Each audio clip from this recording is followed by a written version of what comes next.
Grande nouveauté sur Saint-Jean-de-Maurienne, l'organisation d'un salon de l'habitat. On a pris le pari de venir sur Saint-Jean-de-Maurienne parce qu'il y avait une réelle demande de la part des artisans locaux pour pouvoir implanter un salon qui deviendra à terme pérenne. On est sur une thématique très technique. On a toutes les solutions à la fois énergétiques, mais également en amélioration, en décoration et en aménagement intérieur et également extérieur. Ce salon, c'est 30 exposants regroupés dans la salle d'Échaudanes, dont 80% sont des artisans locaux. 3 jours de salon pour découvrir une multitude de services dédiés à la construction, la rénovation et l'aménagement. L'animation, ce sont nos exposants qui sont là pour apporter des informations et des conseils, éventuellement faire des ventes. Et c'est l'occasion aussi pour le visiteur de comparer, éventuellement négocier et pouvoir faire de bonnes affaires. De bonnes affaires pour les propriétaires de maisons individuelles qui cherchent à rénover leurs biens. La grande tendance 2025, les économies d'énergie, une manière efficace de faire attention à ses dépenses.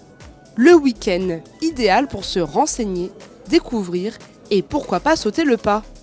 Aujourd'hui, vraiment, les salons de l'habitat, ça nous apporte plus de visibilité que du chiffre d'affaires. C'est pas ce que nous recherchons dans un premier temps.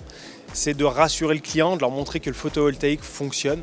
Donc c'est pas en termes de chiffre d'affaires, c'est surtout en visibilité et voilà. Des projets soutenus par l'État avec des subventions. On fait principalement du conseil en rénovation énergétique.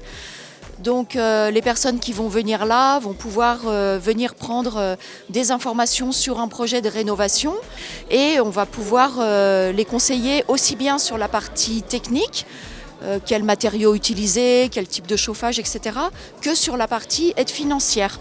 On a des permanences sur toute la Savoie, dans différentes villes de la Savoie.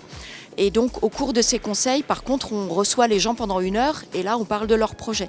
Là sur le salon, ça va plus être un conseil plus rapide, on va dire, et puis éventuellement une prise de rendez-vous ou en tout cas leur dire de nous rappeler à l'ASDER pour que l'on puisse les conseiller de manière un peu plus importante que sur le salon.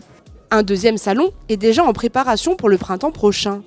Les artisans pourront réserver leur emplacement sur Destination Habitat.